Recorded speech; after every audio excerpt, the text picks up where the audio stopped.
Bonjour et bienvenue sur la chaîne. Aujourd'hui, je vous propose un tutoriel simple et pratique pour la réalisation d'un sommaire ou bien d'une table de matière automatisée.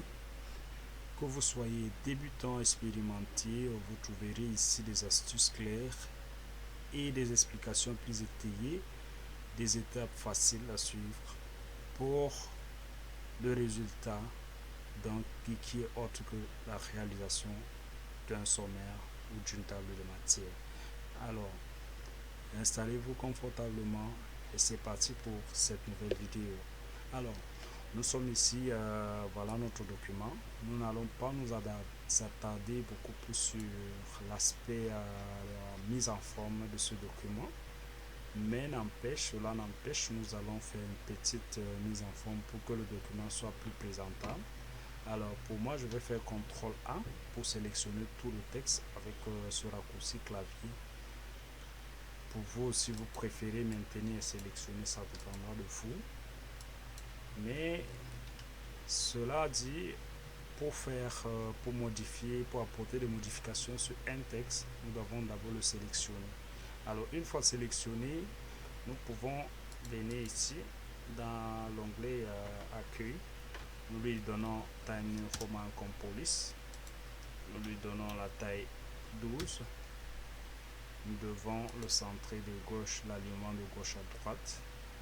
Et la dernière étape, c'est de lui donner une interligne de 1,5. Alors si c'est bon, nous allons commencer par définir nos différents titres parce que l'objectif aujourd'hui, c'est de réaliser un sommaire automatisé ou une table de matière. Alors, une petite brèche. Quelle est la différence entre sommaire et table de matière? Beaucoup se posent la question, mais quelle est la différence? Il y a une grande différence, c'est que le sommaire, le sommaire présente généralement les grandes parties d'un document. C'est-à-dire le sommaire n'est pas détaillé en fait.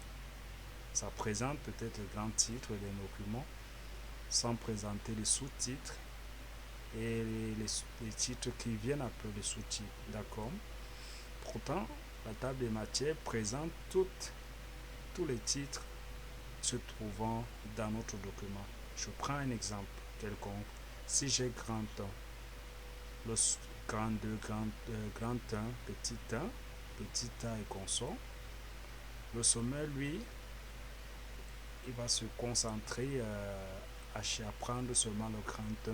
S'il a trop fait, c'est le petit 1. Pourtant, la table de matière va venir plus détaillée en fait, en prenant le grand 1, le petit a, et s'il y en a encore des sous-titres, cette table de matière va la récupérer. Et tout vient de nous, c'est nous qui définissons au préalable les différents titres afin qu'ils soient présents ou pas dans notre document. Alors, sans plus tarder, nous allons définir notre sommaire. Alors ici, nous avons quelques titres. Nous, on va s'arrêter à 2 titres. Alors, pour ce faire, pour définir, nous sommes toujours dans l'onglet Accueil, mais il y en a 2 façons de faire la table de matière. Soit nous pouvons venir ici, nous définissons niveau 1 pour les grands titres, niveau 2 pour les titres secondaires, niveau 3 pour les titres tertiaires et consorts. Et vous définissez, ou bien vous venez juste là, vous définissez votre titre qui est présent directement à l'onglet dans le groupe style. Alors je modifie, pour moi je vais prendre ceci, c'est plus simple. Je lui donne Time New Roman pour que ça soit conforme avec la partie du document. Je peux laisser la police 16, je peux lui donner la couleur que je veux, mais moi je vais laisser le bleu tel que c'est et je centralise mon document, puis je dis OK. Alors une fois paramétré, cela va s'appliquer sur tous les autres titres, c'est-à-dire sur tous les grands titres, les titres 1 que je vais définir dans le document. Alors là je définis, là c'est bon, taille 16, couleur bleue et puis Time New Roman. En 2, je vais placer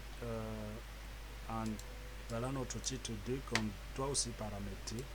Là je peux dérouler ici si est-ce qu'il y a titre 2 quelque part. S'il n'y en a pas, je viens dans appliquer style. Là, je peux saisir titre 2. Je le valide. Une fois sélectionné titre 2, déjà paramétré automatiquement, je viens intégration, lui aussi titre 2, présentation qui est un titre 1. En fait, on ne donne pas le titre 1 ou le titre 2 par hasard, mais selon l'architecture de notre document. Ici, c'est grand 1 en fait. Vous voyez un peu. Et là, c'est grand 2. Alors, en bas, nous allons lui donner le titre 2 toujours parce que c'est un sous-titre du titre 1. Là, je donne titre 2. Et ainsi de suite, titre 2. Les sous-parties surtout. Titre 2. Difficulté, toujours titre 2.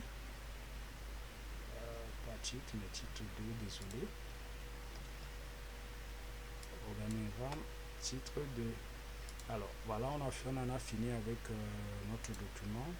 Pourquoi ça souligne en haut? Juste parce que notre dictionnaire Word est défini automatiquement en anglais par défaut. Alors, on peut le changer en bas pour ne pas que ça souligne encore, ça laisse des traits rouges. Pour ce fait, nous allons un peu patienter. Nous allons un peu patienter. Alors, donnons-lui français. Nous allons le définir par défaut. Oui, ok. Alors, ça enlève le trait. Alors, si c'est bon, nous allons définir notre sommaire. On peut toujours venir ici, lui donner, nous allons dire sommaire. Une fois saisi sommaire, donc, nous le centralisons lui aussi à son tour. On vient dans préférences, on dit table de matière.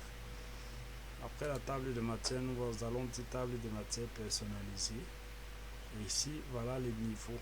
En fait, comme j'ai deux titres, je peux laisser niveau 2 et ça prend automatiquement les deux titres que j'ai définis dans mon document. Ou je peux toujours laisser titre 1, ça prend en compte le titre 1 par le titre 2 en fait. Donc moi je peux laisser titre 2, ça prend en considération toutes les configurations faites et là je tape OK. Et voilà notre sommaire qui a été généré. Nous pouvons lui donner la police, taille New Roman, taille 12, interligne 1,5 et puis c'est tout.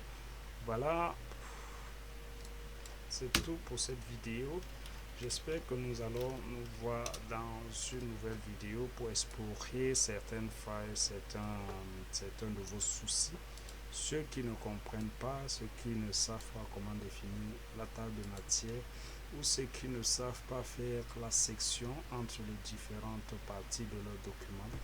Alors je vous prie de laisser des commentaires dans la vidéo et on se prend pour une prochaine fois.